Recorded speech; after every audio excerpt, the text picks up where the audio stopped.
bongo bana mboka ya koyeba bino ebele liboso ya baitando eke na bino pour l'émission na bino liberté d'expression et kamba mina mwana mboka Yasmine Goloba merci na ko répondre lisusu présent na rendez-vous ya mokolo ya lelo. Alors topesi bino mbote pe toyebisi bino boye malamu na émission oyo boyebi yango ya koloba ezaka toujours ebele tobeta ko etali actualité tobeta oyo et inquiétaka la population tobetaka na posa kozwa la population oyo biso toza ignorante na makambo ebele ya komema bango esika oyo bango bakozwa penza kiti pe bakozwa ba réponse na mituna na bango topesi bino encore une fois de plus merci na ndenge boza koyanda biso na mokolo lelo toza na invité avant ko présenter ye na kolinga topesa mbote na mwana mboka Peter Tiani numéro 1 chaîne Oyacha na service ya population congolaise. Merci mingi na Jojo Mulumba, merci na Papi Chongo bango nde bakosala ke bozwa biso 5 sur 5 na bandako na bino. Merci na Cordon Dona baza na supervision émission oyo na mokolo ya lelo. Mais avant ko banda topesa pe merci pembote na mwana mboka Pati Kukas oyaza numéro 1 ya groupe Timiel la construction RDC boyebi yango faire de nos rêves une réalité. Chez nous le client est toujours satisfait du travail bien fait à Mosaleza Kitoko. Mon amboka tonga bien pas tonga na ba norme. Mon amboka aeli bino assurance, aeli bino garantie, aeli bino sécurité grâce ya ba compétence na ye. En tout cas, moi ndeko nyonso te sike zwa miyo kobuka na te. Kunelo rezate numéro est affiché. C'est bo bengi to accompagner bino pe groupe Timiel et ko accompagner bino bo sa lokwa baninga o babenga biso mikolo nyonso mo ipe butu koloba na biso ndenge nini ya kosala pona kokota na makambo ya groupe Timiel pe to memaka bino esika e photo mabino et musare kozala kitoko. Allons prendre les images et tokozonga pona ko banda siko émission o liberté d'expression. Un bon samedi 27 avril.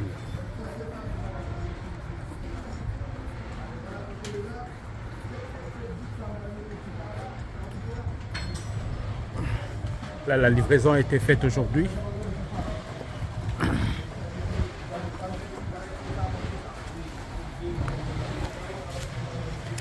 Un immeuble plus de 60 ans. On est en train de rénover. Là, on a des mixeurs.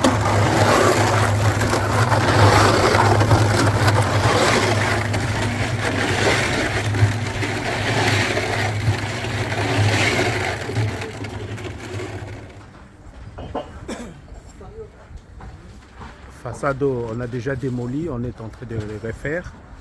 Après ça, on passe en arrière, on va les démolir,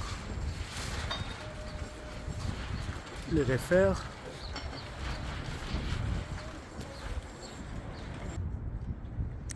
En fait, on a 3 façades à refaire. Le balcon était déjà refait. Après, aussi, c'est la façade. Il y a 3 façades à faire.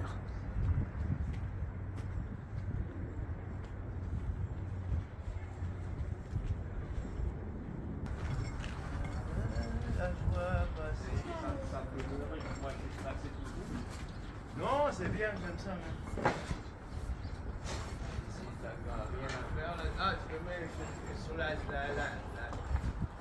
Voilà, merci aux Zabilili à groupe Timiel la construction, mais boyebi déjà etongeli o ya Canada na etongela kisa César et Laurent Moko na barabo bangate olingi ba brick o wana ba brick wana boya nango olingi nde donc po ezaka même équipe ezaka même boss ezaka même esaleli et puis ceux qui ezapi ba même engin pour utake sika wana esiko so olingi yo moronde obanda penza na ba exigence na ba brick ya ba nini kikebo osenga pe mai to yebaka ndenga ozwango et puis on satisfaire bino parce que chez nous aussi le client est roi. Alors toko respecter bino mais toko pesa bino toko memela bino musala selon biso pour comprendre que moi na mboka tonga kitoko makasi. Voilà bandeko tobandi émission na biso liberté d'expression na yebisa kibino ko tozana invité na biso moko lelo toza vraiment na posa ya koyeba kaka yete mais tozana posa ya koyeba oyo eza ko entourer musala oyo ya salaka parce que eza na biso ebele to mitunaka pona koma wana na osala ndenge nini pona sala boye na kosala ndenge nini ovandi na yo na ngati ya ndako oza na bamitune ebele ozo se limite ozoyeba te na kobanda wapi lelo toyeli bino biyano ba question en fait ba réponse na mituna na bino topesi mbote na mwana mboka ngala mulume au 15 oui mbote na yo pe toyebisi yo nano boye malamu na émission au liberté d'expression. Ok, merci maman. Na sepeli pe ko zala invité na bino pour na mokolo ya lelo pour to pesa pe makanisi na biso na oyo tungisa bandeko. Maître lingala wana ko mema na ba difficulté te pour ça qu'on mema yo na ba difficulté en tout cas oyebisi biso mais tozo na posande bana mboka sika nyonso to ezomi bango ba comprendre puis ba yoka yo vraiment malamu na ozo yebisa bango mais so que na ba difficulté au moins on se sentir à l'aise attends mon oromosusu mais na chilu baté pour ça moi pas si pour na éviter mais ozo quand même ozo mélanger na oui il y aura pas de problème. D'accord, problème ça été to bundana kaka. Maître Ngalamou 15 a fait Ngalamou au 15 invité Nabiso a maître avocat. Oui, naza maître avocat na Kinshasa baro ya Kinshasa matete.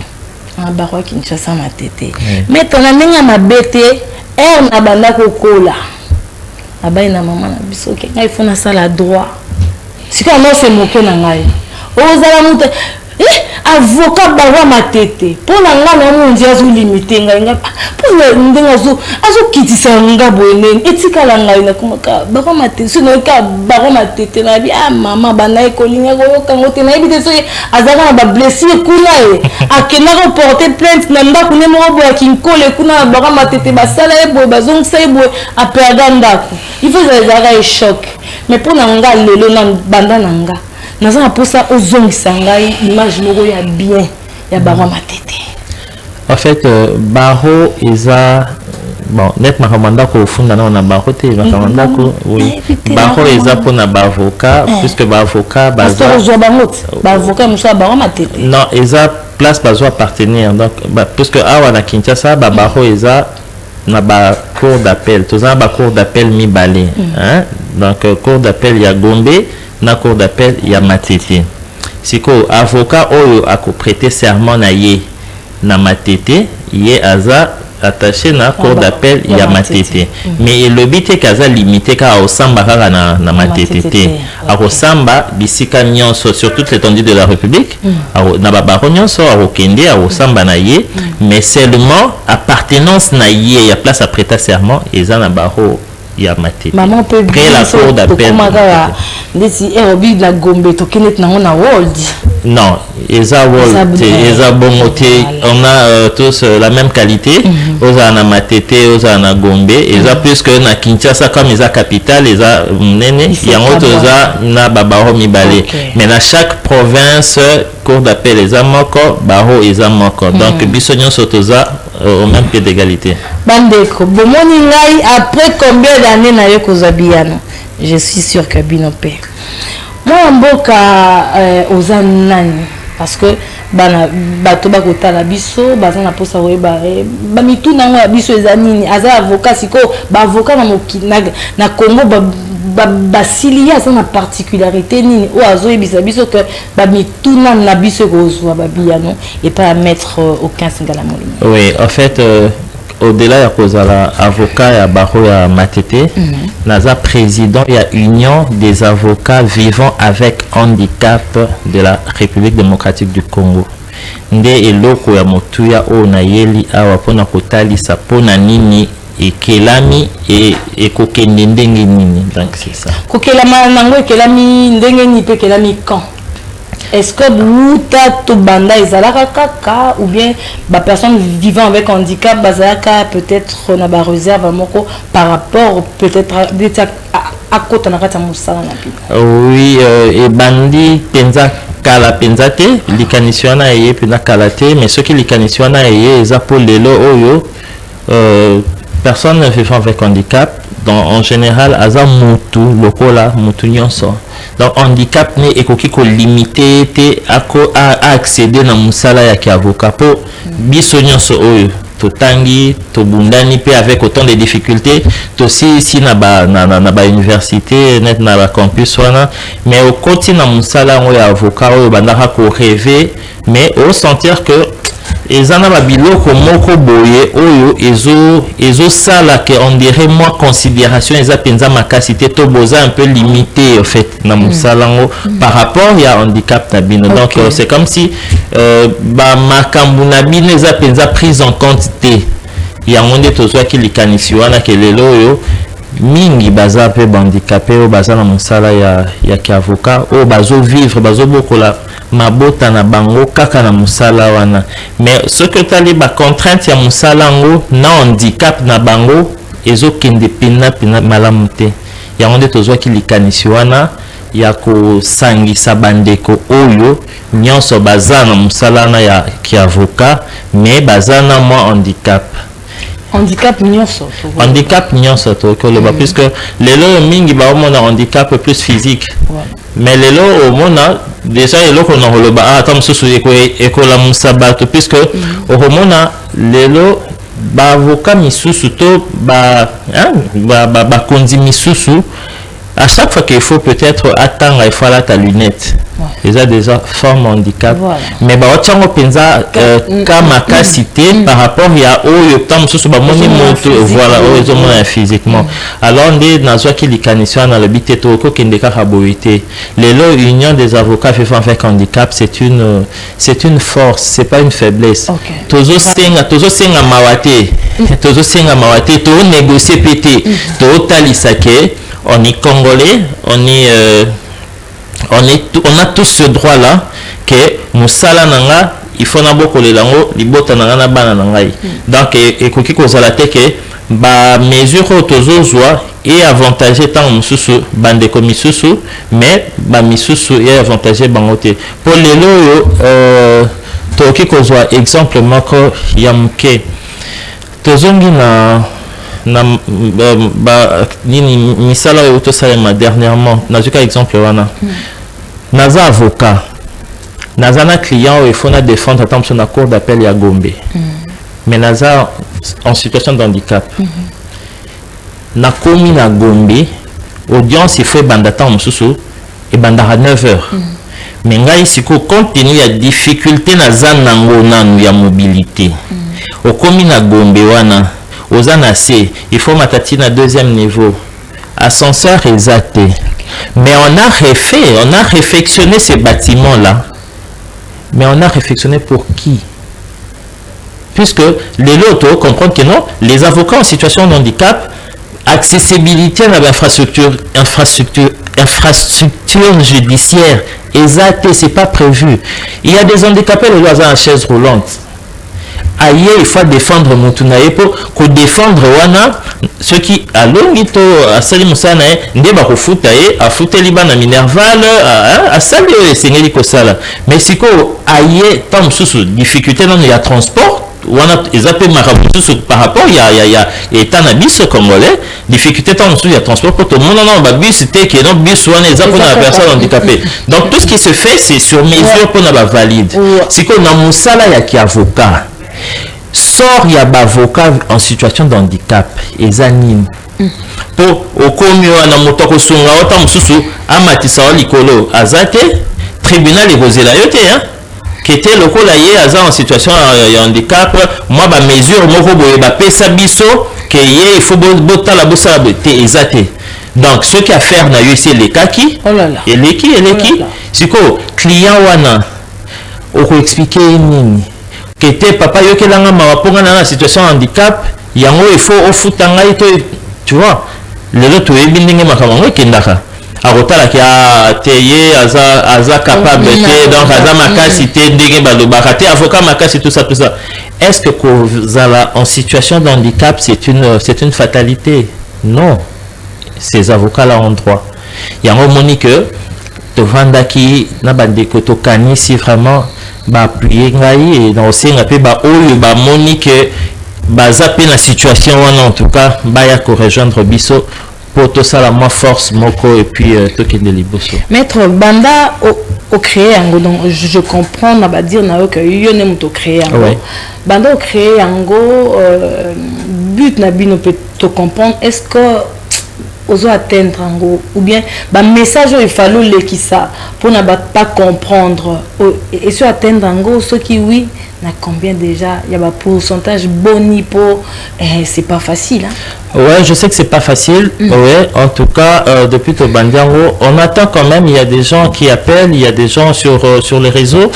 On a une page Facebook, Union des avocats vivant avec handicap de la République démocratique du Congo. Il y a des gens qui appellent, puisque les contacts sont là. Bazo Benga et Bazo appuyer pe likanisiwana. Objectif n'ambition est que justice est inclusive pour na mutunionso. Et zalaté pour na une France des gens et pas les autres. Toujours il faut te bénéficier na justice moko équitable. Donc il y a un monde likanisi na biso. Siko ozo banga teto bozo banga tetango peut-être bato bakoya koluka bino mais bamona kaka to côté sika moko kaka bavoka moko bazana ba handicap bino moko bomona te que monsieur ko kitela biso mo pe niveau atozali na niveau mo bien bango kuna bazara ndenge moko donc bazana no mpandi en fait avocature les hommes salamoko donc dire que toujours réunir les avocats en situation de handicap pour vivre avec handicap et le bikakate que tozo pona kakate avocat nyonso amoni ke likanisango eza malamu la porte est ouverte à tout le monde voilà puisque les avocats misusu ayoka rapé pasi ya baninga o bazo sala musala moko na ye mais ayebita ko bandela wapi alors o nyonso azana likanisi ya malamu okipe ko pesa moi idée moko bopona avancement pour to pona considération ya ba avocat en situation de handicap la porte est grandement ouverte. Au petit solo lobby MSO comme on a procès en retard bazo réflexionner peut-être bâtiment mususu mara mususu mais ba tenir compte na makamo pe abinoté est-ce que on dit que la lutte na yo beaucoup atteindre ba marambozo bana parce que tant autant les avocats donc tout le monde a plus ils privilégié car valide et tout donc est-ce que but ou non quoi atteindre c'est facile donc batonge la kaka bino ba kanisa kaka bango est-ce que ba kanisa ka biso bien vite ngoto ke nango ti après combien d'années est-ce que kozoka solution pour na Congo pe oh makamususu pe to bundela petit lelo est-ce que ya binonde bako tsango parmi ba priorité je crois que naoti koloba awa to bondela te oui il faut vraiment marteler sur ça tozo bondela te très bien et puis je veux profiter d'ailleurs na plateau na yo awa on a lancé un message moko fort les deux je sais que le chef de l'État président Fachi a fait quelque chose qui n'avait jamais été avant. Il y a un ministère de personnes vivant avec handicap aujourd'hui. Il y a une loi portant protection des personnes vivant avec handicap. Mais, puisque je venais de dire là, loi wana ezala déjà, tout ça, mais l'ancien ministre de la Justice a réflexionné palais de justice. Ça aurait coûté quoi de penser que non, bande commission sous cause à peine en situation de handicap, bah voir à ta ascenseur, à ta rampe, il y a pas qui était mon cause sur chaise roulante, bah kota facilement, attends mon routine du kayazate. Vous comprenez que c'est une politique d'exclusion. Alors, na maman Denise. Puisque naebi que maman Denise a yo kaka. Doyumba mo ke maman Denise. Na bani maman Denise puisque na ministère wa. Na bani maman Denise. Ya maman. Na bani vraiment na maman Denise. Maman Denise naebi ka koyo kanga a Rolandanga. Et je crois que maman Denise va faire quelque chose pour tenir en compte. C'est pas tard. Ils a tardé. Pour toi rebond de la thé, c'est un droit. Et le rôle, là, le président Fathi prendre pour l'état de droit, je crois que avec ce que nous sommes en train de dire ici, le président va s'investir aussi. Et il y aura des avancées par rapport à ça. Et pour mais pour la carte ministère ou à Nakasiti, le lot, mais quand un peu koeba, est-ce que moto a kosala musala wana azo sala ngo penza selon ndenge bino bolingaka to azo sala ngo kaka parce qu'il fallait comme na ebonga na sikango. Bon, en fait, par rapport il y a ministère, le ministère est là. Donc le chef de l'État a fait ce qu'on lui avait demandé à Sali. Le reste, il faudrait que Moto Aza à la tête de ce ministère aille banini fois ça là. Mais seulement on constate que pour ceux qui ont que ils ont sali mabongo ndenge batu bazo zilela lelo to ya ko accentuer les sous donc c'est pour dire que azo sala mais à ça les sous mieux. Ou encore pour la salle, il fallait na peut-être bâtiment. Bon, en fait, oui, c'est aussi ça, puisque il y a un slogan là qu'on a toujours dit que c'est lui qui peut mieux parler de moi, c'est celui qui est dans ma situation. Ouais. Voilà. Donc pour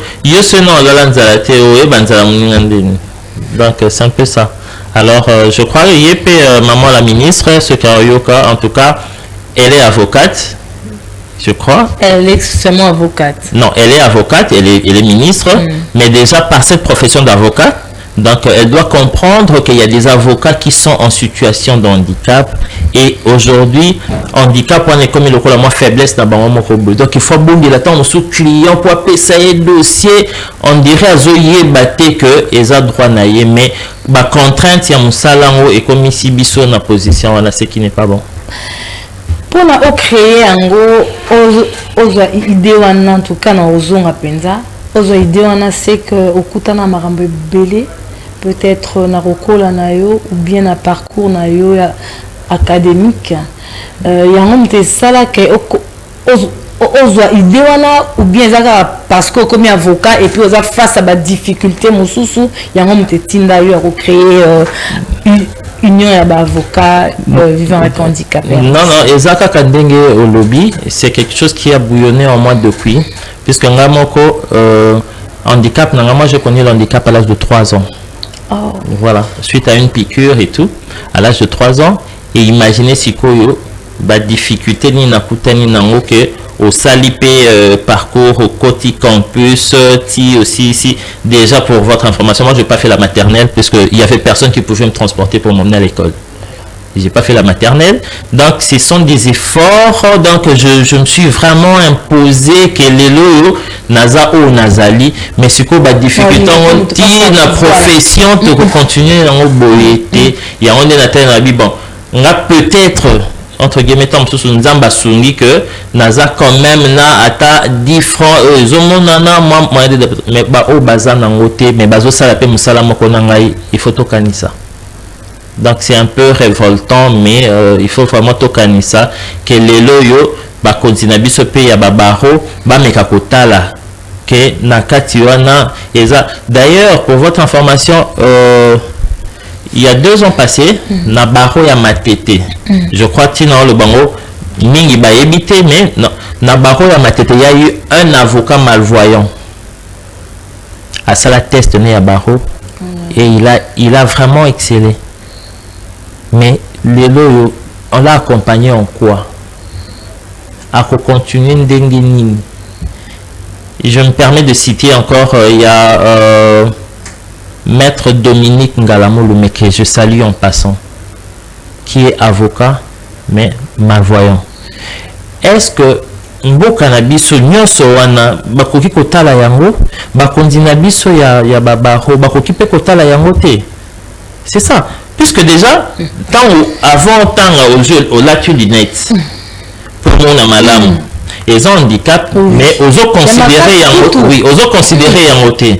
Mais yo au moins aux a moyen de déplacer et tout mais si koyo oyo akoki ko se déplacer te mais abundani ba parents babundani ti vocation ezaki ki ngai fona défendre bato akomi pe na musala wana mais azoko kape ko sala musala ngo malamu te pona nini po nideko na réalité ezo pesa e facilité wana te yango nde omoni na fanda ki na habite tete et oki ko continuer boyete. L'handicap, ce n'est pas une faiblesse. L'handicap, c'est pas une fatalité. Puisque l'handicap, c'est avoir une défiance, il y a organe moko. Donc, handicap, les locaux de ceux qui, par le fait qu'il y a quelque part, tu es handicapé. Ah ben oui, hein. Oui. Les lots, il y a des avocats brillants, comme Afrola qui AVC. Ouais. Ah, ouais. Afrola qui AVC, Minzamba Sungi. Azongi, mais azongi normalement te aza déjà un handicap moko boye siko mutu abongo akosala musala na ndenge nini soki ba mesure spécifique moko ezali te oyo ekoki kotala ke aloko ayaza na situation oyo il faut to meka koluka ndenge nini akoki pe ko gagner vie na ye na musala na ye wana. Vous voyez un peu.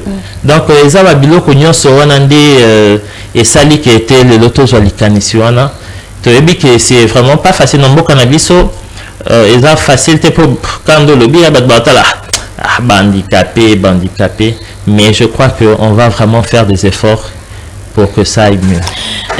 Bobeti déjà porte pas à bateau boni pour na kolobana bango que toza na posa peut-être il y a soutien ou bien toza na posa ka soutien financier mais toza na posa il y a soutien moko et comment et pas à mon konzambo ko be et le comment ça va valoriser biso ndenge sengeli obeti porte pas à bateau boni déjà na koyeba existence na il y a union wana ba yé déjà vers bino. C'est vrai que tu beti porte de gauche à droite, tu me suis balinga un peu dans la discrétion, mais n'a reprofité p. Ndé nazana misa na yoa nazo beta porte pas mon konzamboka qui asunga biso. Il est mon côté, nazongi sous c'est pas maman Denise, pour n'avoir que maman Denise, azan maman, moté ma bonne maman wana et que ça là que basunga biso mais to beti pe ba porte na batwa libanda pe organisme misusu et ça promet que ça va aller. On attend. Maître, est-ce que bino moko bateau bozo vivre avec handicap bozo se limiter kaka na ba avocato ceux qui peut le moi lisuri moko ezato ko sunga pe bande comme sous peut-être à un niveau au côté peut-être université est-ce que toko sunga été lobby pem so ko ça droit à ko maloko langa est-ce que beaucoup sunga pe batuto nan beaucoup mi penza ba niveau en atteint. Non, en fait, c'est parmi les objectifs Nabiso. Oui, c'est parmi les objectifs Nabiso, puisque on a aussi une branche, il y a social, hein, il y a social, et ça, voilà, dans le cadre, il y a Fondation Jacques Auquins. Donc, on prend en charge toute personne vivant avec handicap. On défend la femme, on défend les enfants vivant avec handicap, et les enfants des parents vivant avec handicap. C'est pas facile. Donc, c'est pas facile, mais c'est une vocation, donc on n'a pas le choix. Parce que comme autant déjà na ba parents na ba bana na ba fille loboko ngo ezaboni oyo ko sunga batu nyonso bato mite mama bazali mite mama lamu bazali o kembongo ne afandi bo lobi olena ko bebisa ngo na bar na boîte tout ça malamu na sunga pour nazo peut-être une bénédiction. Maître, c'est vrai que tout arrive vraiment na posa ko ya ko mema biso na oza contouré bino. Je crois que ba congolais ba o bazara peut-être bazana tolobite ke ozana nzala oyeka epa ya maître te. Tolobite ke ngam na vana ki na te. Toza pe na posa oyebi ke moto yo akosala loko. Et voilà. Peut-être ceux qui aident wana et que ça la que lobetika na boulevard tika nzela akoma esika est-ce que bande kwango peut-être ba oh lelo tout monde na banzela ba boulevard on a l'impression on dirait ba moko déjà ba c'est limité ou bien mboka muté limité ba est-ce que lelo soko au lobby ozwa bango ba rozana idée lokola ya yo est-ce que ba gondima ba kamba penza lokola ya yo ou bien ba ozaka na idée. Mais en fait, et là qu'on a eza mboka na bisondi et tchana mitu ya batu que personne en situation de handicap aza moto moko à limiter. Déjà la discrimination commence dans nos familles. Okay. Oui. Que moi na oyo ça nini donc au monde a te nini akoki kosala po azana mo handicap moko boye et déjà moi na koli pe bongo et yango mona ke na communauté ya personne en situation de handicap élite eza pena mingi te bato o ba avancer penza na classe baza mingi te pourquoi parce que on a privilégié ba valide pensant qu'ils pouvaient faire mieux que les handicapés mais voilà mais lelo oyo ce côté na mikili misusu zwa kaka DG à TikTok rien que ça DG à TikTok pour batalaki balobi handicap na ye ça ne peut pas et aucun limité était aza moto rosala l'handicap n'arrête pas l'intelligence c'est ça dans nambo cannabis c'est moi conception moko etikala bongo po yango na bande konabiso lelo et comment le vendredi vous verrez que na ba rue ba handicapé ba tondi na ba magasin et tout ba commission au droit ce n'est pas un droit comme bébé bazara matata oui ce n'est pas un droit ba oyo nakutana na bango pe na talisa bango ke te eza droité ba tambola kana document moko comme si c'était je sais pas un visa ezalaka à l'époque de Mobutu je sais pas une certaine année le gouvernement les affaires sociales et banda coupé ça moi quelque chose à la fin de décembre ba handicapé ba fêter na ba centre et ko sala ke anewana ministère et le bimbongo ezate alors le gouvernement a demandé na ba opérateur économique que bandeko na biso na ba koleka bosunga bango c'était juste ça et tikala routine vous voyez. Or, le col a essayé bon, il fallait un moment qu'un gouvernement balongo lango la mitou ya handicapé qui était eza droité au coq était dans magasin à Batou au brutaliser moto puisque tu es en situation de handicap c'est une infraction attends na bus c'est voilà donc eza eloko oyo mboka na biso inculca et tikala bongo je sais que c'est pas facile de ya kolongo lango mais petit à petit avec des séminaires de formation donc je crois que ça va aller. Maître Nino Zaki Nango, Yaroloba Robanda Oya, Olobi, peut-être Tango Nako s'est présenté, Naroloba Lobaboué, Loroboé, mais Bisso, Tozu Tan Yarotuna Yote, comme ça, Okiko rappelé en Obiso et puis Toyeba. Non, en fait, tant Nazoya, objectif Nanga, c'était vraiment de me faire entendre par rapport à cette union des avocats vivant avec handicap, que Bandeko Nyonso Oyo Bazana Bandeko, Bazan en situation de handicap. Azala avocate, le cadre est là pour nous soutenir et faire entendre notre voix. Tozo bon de la T, c'est un droit.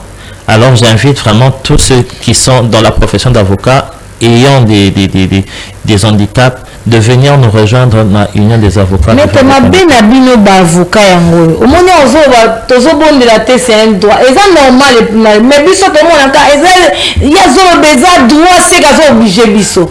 Donc si quand il faut congolais monsieur mais ils sont obligés mais il faut ce qu'on comeka koko te pas bango o expliquer bango na droit wana tozo loba et ni koloba ni en fait droit ba négocier yango te mais tu peux me dire te kasi te bon eza droit eza o ezozongela ngai hein eza o yangai non eza o ndeko nyonso tout donc chacun faut bénéficier voilà na mboka na ye ba citoyen nyonso tout bazandenge moko voilà donc eza ondere naza na lopango na biso nakoma obondela mpona place a olala te eza oyo ezozongela ngai nazo rappeler kaka il faut naza na sika voilà nazo rappeler kaka te boki nango bien te bozonga botala ke bandeko bana eza musala na bango donc esengeli totala nano soki awa tobosanaki totya boye po bango nyonso bazala au même pied d'égalité biso nyonso voilà tozala au même pied d'égalité. Donc c'est un peu ça le message vraiment clé au Naliga Kiko Talisa. Maître Nautikelayo, je ne sais pas, je crois que Nautikelayo, 1 minute pour s'adresser à la population.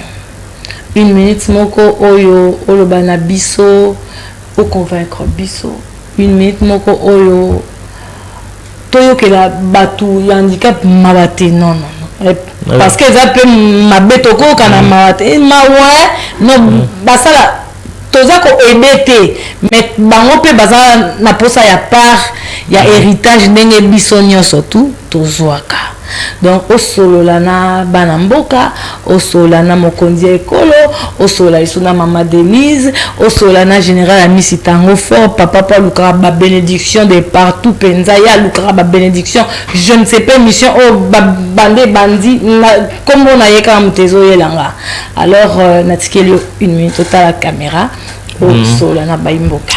Oui, en tout cas bandeko merci maman pendant une minute tikelinga likanisi oyo na azui ya créer structure union des avocats vivant avec handicap eza eloko ya motu ya mingi pona biso nyonso bao toza na situation ya handicap mingi ba oyo bandima ko kota na musala oyo ya ki avocat pona ko défendre congolais nyonso mais komona ke baza moins limité comment on a que le handicap na bango comme le kola moi faiblesse moko boye ya monde tozo ki likanisi oyo ya on a ko senga na oyo nyonso za likanisi ya ko sunga biso poto kokana ko accompagner likanisi oyo ti suka kaka ndenge mama lobi to sengi na papa mokonza mboka et te remercier déjà par rapport à ministère na loi au pesabiso c'est déjà quelque chose au ezalaka te depuis des années c'est une première to sengi na mama Denise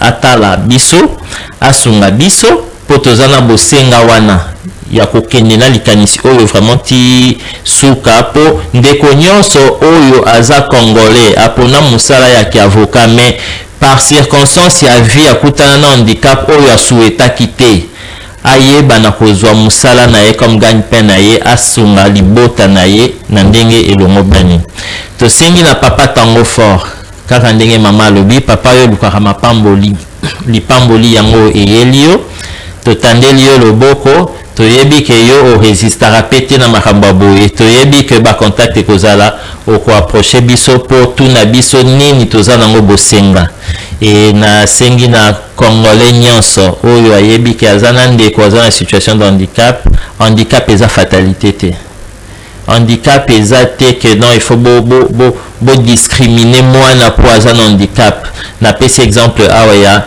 DG ya TikTok o lelo mokili mobimba bazosalela aza handicapé donc te ya bino boye bana ko considérer bana oyo baza na situation de handicap et puis boye ba ke RDC lelo yo na bitumba oyo ya lokuta bayela ki biso ya mutu na biso ya Rwanda oyo a bomi bandeko na biso mingi boni lelo baza handicapé est-ce que tokotika bango basoda mingi o lelo bakomi handicapé po bandimaki ko bundela ekolo est-ce que tokotika bango ya on a saigné vraiment que o nyoso ana likanisa malamu pona biso a approcher biso porte est grandement ouverte. Ce qui est sengi peut-être on a recontacté bino ou bien union ya ba avocat vivant avec handicap tokozwa bino ou apipé tokoye pana bino ndenge nini.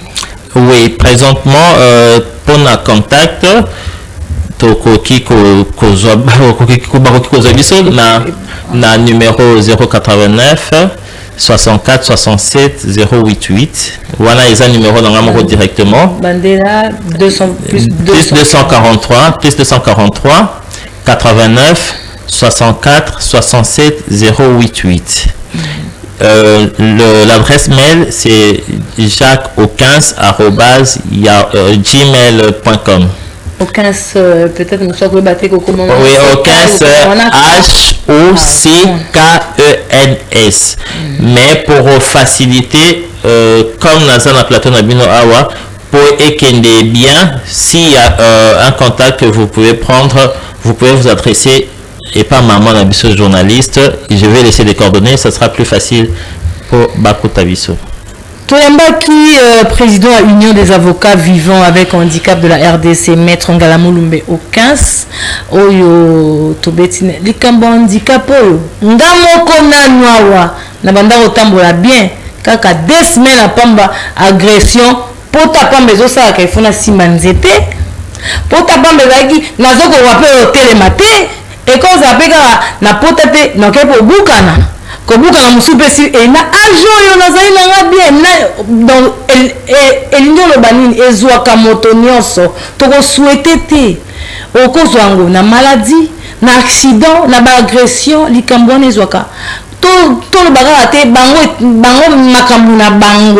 makambo na bango te ekozwa mwana ekozwa mama ekozwa ndeko bamisusu abotama nango akoli nango me misusu okozwa sikoyo ntango ezwi yo na kimokolo omiboma te bozwi likanisi bozwi mateya na quelques minutes je crois que chacun de nous azalaki ayoki mawa te na bolikama mawa mais ayoki que il faut s'impliquer na makambo oyo po na biso na ba personne handicap baza toza bana mboka Congo ba citoyen congolais toza ndenge moko devant la loi oyo aleki moninga azate numéro ezalaki epesamaki mais numéro mpe eza affiché bandeko soki olingi okota en contact obengi biso tokoyeba ndenge ya koconduire bino na union des avocats vivant avec handicap de la République démocratique du Congo. Merci maître Okas Ngalamulumbe ndenge oyaki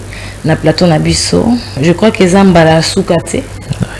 Maître Azapeka avocat azan ba casquette ebele peut-être mbala sima tokoye banako exploitaka moko mais lelo to bandaki na boyepo azamo ezalaki invitation à liboso to meka un peu koyeba o ezalaki vraiment ya motuya. Je crois que ya bambala misusu ebele koya toko exploiter na ye ba o nyoso tout ebele o nzambe acha kati na ye. Merci encore une fois de plus. Merci. Koleka na chaîne la biso. Papicho on a zoni na yo pesa biso kaka groupe Timiel pour na kokaba na maître et puis totika je crois na 10 minutes bandeko ya komeka kosola oeza actualité na mboka na biso République démocratique du Congo. Un bon samedi 27 avril.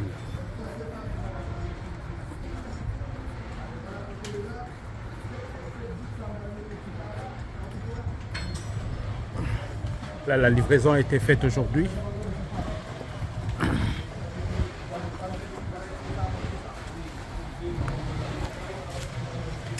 Un immeuble plus de 60 ans. On est en train de rénover. Là, on a des mixeurs.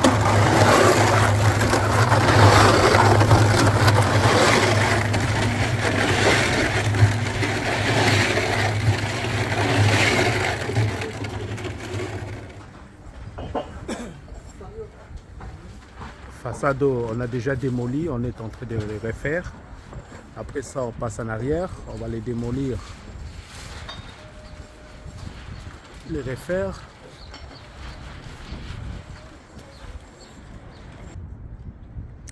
En fait, on a 3 façades à refaire. Le balcon était déjà refait. Après, tout aussi, c'est la façade. Il y a 3 façades à faire.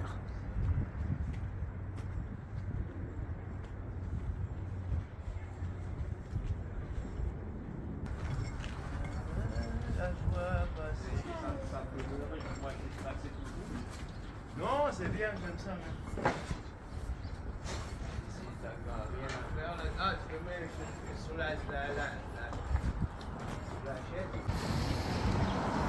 Allô. Bonjour la famille.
fait, la maison est divisée en deux.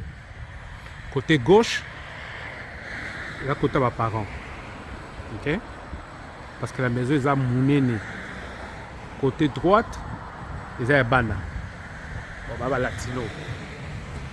Tu vois, des latinos, ils vivent comme des Italiens, comme des Africains. Madame Moussouba n'a aucun été. Bon, c'est côté à côté.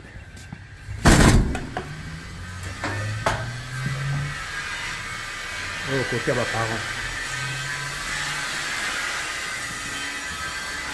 Regardez comment c'est beau.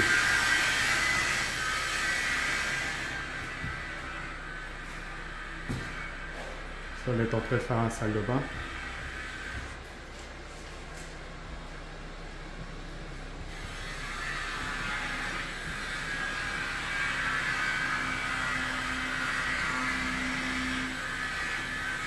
Et là, ils sont en train de placer des armoires. L'armoire, il y a par morceau.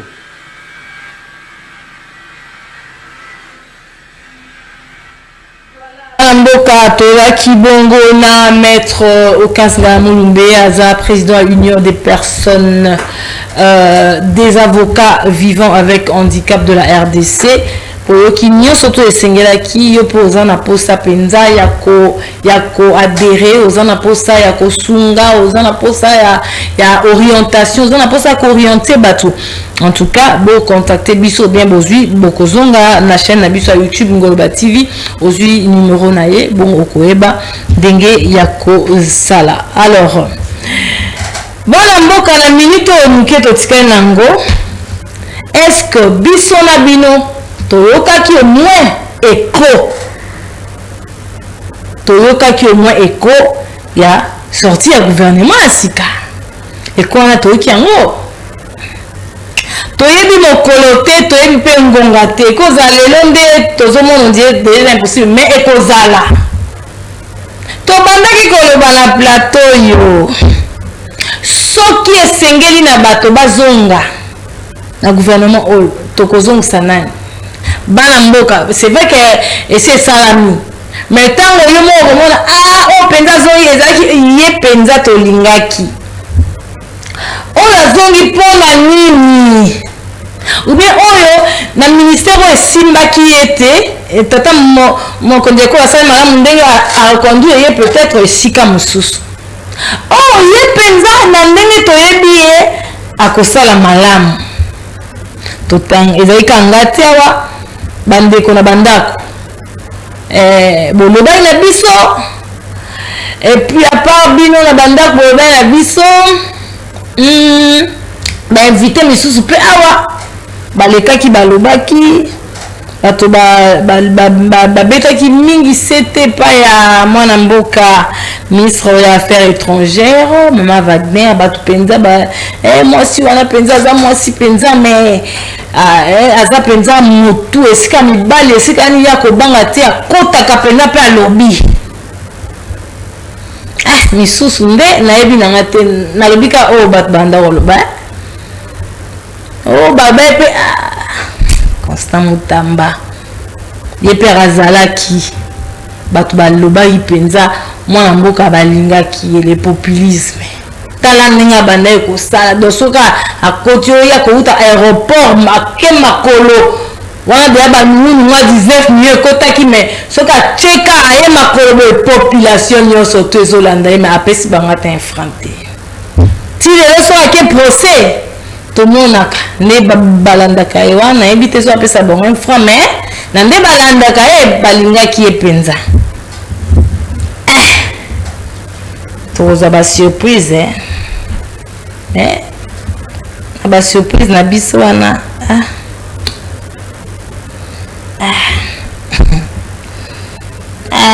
bandeko na basurprise na biso wana tokoloba kaka je crois que tout ope mosali osala malamu po ifo koyeba kulu na moko alobaki manda ya leta mpe esilaka manda ya leta esilaka ndenge esilaka elingi oyobaka ekoleka nzambe kaka moto alekaka te bainstitution mpe ekufaka te elekaka te mboka mpe elekaka te mais ba bien surtout ba leka na bango yango eroza na sikango ko yibaka tete te ko yibati ça ndi musala bien po bisonyos to souffraka nana ndima ke bato bazalaka barenya lelo pe accès na mboko ezate nana ndima ke ba oyo ya ba 32 ans et mon pe bako na bango to mona moi pia ka bese kotaki donc tout ba 32 ans so bese kotaki bon ka ya bino ba ministre ya ba 6 mois ba 1 an amé ko ibe makasi mais na oyiba on pa lelo ba ko sambisa bino to kotala na bilili ba boyi ba te quoi. Ma vie province à Kinshasa, le ministre de la Transport, Baba Miso Kalumbila, ako na mikolo ya bokomona ba prix ya ba wewa ekozala fixé. Wewa ozala suso wewa mo ba azaro magasin ti peut-être comment on a petit na boulevard 5000 to 6000 t et amour pe na kanda 8000 10 et comme appelle pena so ba 8000 mais ma bezani ata balobi kuta ba taxi ba prebi marat mais pamba ata bo sali bo suivi za raté taxi men en max dans ce babaigo 1000 francs trajet boy na kanda mon peu comme ba 2500 tomate rakaka ata na moyi bato rolandela bazala raté bon ba akangi moi chauffeur a tué mulunge ba pesi moi 2000 a tina poche akei donc suivi za likamba suivi na likamba suivi o lelo na kuta na embouteillage moko ya ki dia ba grand car na tongo na ba 11 niveau ba grand car wana na mona na monte na bandal or ba ki a ba gang e bandara o le ko circuler à partir à 22h jour à liboso kaka et ça qui bon embouteillage ça a quitté et ça m'appelle un jour mon corps deuxième jour ezongi troisième jour petit les autres si qu'on a modèle wana ba banga kana bango ba gouvernement te ba condité ba loi na binoté donc congolais zo banga te o banga nete na bende suivi faisala pour tout bando souffrir ba to ko rappeler ba mboka ke baba ki paiement ya ba fonctionnaire penza et ko na moi o agir ko za na retard pour ko banda ko futa à partir le 31 vu que ministre budget à côté qui moi yango na retard ndé paiement ane ko salama na retard mais na retard peut-être pour déjà bobana rozwango mois avant mais ekozala kaka partir ba le 30 ba le 31 de ba robanda ko futa ba fonctionnaire toza pona ko beta procès au Tolanda qui paie à mwana mboka Joseph Kabila na éviter ce qui bateau babano ko zela se présenter ngako se présenter ndeni pour babeli se écoute ba plusieurs fois l'île Kara ayara na été est-ce que na procès à ngako aya net ndeni ils ont dit ko yeko mitika na piège to bien en somme kaza quitté et puis à se présente à ces faisans qui représenté par ses avocats na kati wana identité babetaki ba masoya identité na ebison zo tout Olanda ki na sepe na bi identité to ki komba papa koma mama to ki dato abotama na mboka na bango to ka ki kaka azaki accusé aza parmi bato baza ba initiateur ya AFC siko na kati wana na yoka vili kamba viol moko ya mwana moko 22 ans est-ce que ça solo tonene mwana na 22 ans ba viola ki erza ina président to neni po président pani o dénoncer été o dénoncer lelo pani o dénoncer été il faut dénoncer pour le président. Si comme président, à ta villa qui était aligné au pays, au boy, dans l'intimité. Tu vois, et ça qui a moi, et tu as mon président. Aligné au boy. mais il fallait funda pe gana bon natana to comprendre ngo funda te mais est-ce que pour boyaki est-ce que boyaki pour avant temps au violo tala soka bazwa lo lenya sotal ngozo est-ce que yo boyaki to oyeka lelo pour nous créer moi au baksaka na ba na makambo yo bazo reprocher crime contre la paix et la sécurité humanitaire, trahison, le baki pena comme dossier na yeza penza monene mingi bazongisi yango na mokolo ya le 31 juillet au ezali eza déjà jeudi donc dans 2 jours biso na bino bandeko tokozala wana tokotala tokolandela toyeba nini esengeli na biso na koyeba concernant makambo wana po biso nyonso tout toza bakongolais donc soki atrahisaki mpe biso nyonso donc toza na mposa koyeba po toyeba ndenge nini ya kobeta lisolo po toyeba ndenge nini ya koloba yango na epai ya bandeko mpe na baplateau na biso papishongo koyebe biso na photo oyo na tindelaki yo je crois que yango eza information ya suka information suka tone kopesa mokola lelo et voilà donc banamboka soki toki ko rappeler bino to yambaki maître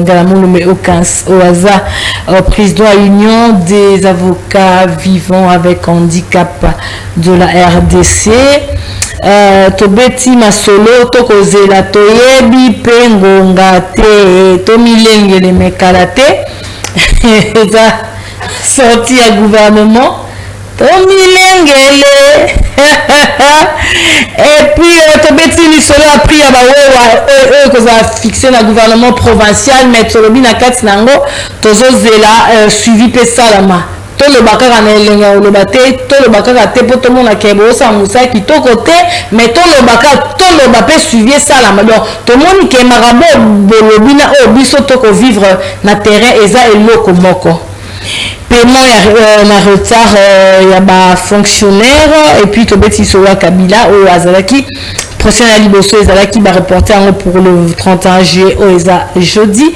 tobeti ba beta iso identité na eto yebi biso mais na kama na kata identité na nyonso to ezalaki ya congolais avec accusé na makambo belé mais aza parmi ba fondateur la AFC, crime contre la paix et sécurité humanitaire, trahison, paix, viol. Il y a moi si mon roya 22 ans ou un indépendant tananga na zokango na la ko kamwa hein. Papi chongo pesa biso photo yango ezala mais ce que tout le monde que voit na hotel vaut mieux to kabwana bandeko parce que to pasaki vraiment temps la télévision peut rangonga donc bokolanda biso mardi bokolanda biso lelo na 20h na rediffusion émission na bino liberté d'expression mais nouveau numéro est jeudi à le 31 eza deuxième procès à Joseph Kabila biso tokoza na plateau awa à partir à 13h ndenge ezalaka et puis rediffusion nango tokutana na dimanche. Donc le dimanche à partir il y a 19h. La cadre émission na bino liberté d'expression. C'est bon papi chongo. Ce que vous prêté ngana kotangela ba imboka oyo tomoni na mokolo ya lelo. C'est bon ou ce n'est pas bon papi chongo. Tobani landamaki et betamaki na tongo. La chaîne de télévision Antenne A prise d'assaut, voilà la chaîne de télévision Antenne A prise d'assaut ce matin. Il y a Namokola Lelo par les militaires qui affirment être dépêchés par l'Agence nationale des renseignements ANR. Ils chercheraient un équipement satellitaire logé dans les locaux de ce média tenu par des expatriés. Pour le moment, les journalistes et autres agents sont interdits d'entrée ni de sortie. Ezali X moko ya mwana mboka Pascal Amulegwa atchaki yango na ba environ à 10h donc pour comprendre makambo oyo makambo oyo naoyeba te naloba nini nasa analyse nini mpo eza kuta analyse akosala te mpo tomoni kaka je ne peux dire soki eza solo to solo tete tozwi kaka oyo elobamaki epe oyo esalami na ntongo na mokolo ya lelo. Merci Papi Shongo. Bandeko eza wana nde tokosukisa émission oyo liberté d'expression.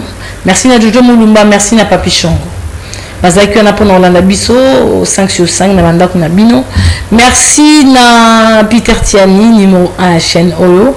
Merci également na Pati Koukas pe groupe Timiel construction RDC na yende bosala asala kabozo biso na régularité mais bo banga te totonga bien totonga na ba norme moi mboka ayebi musala za na expérience na matière de construction.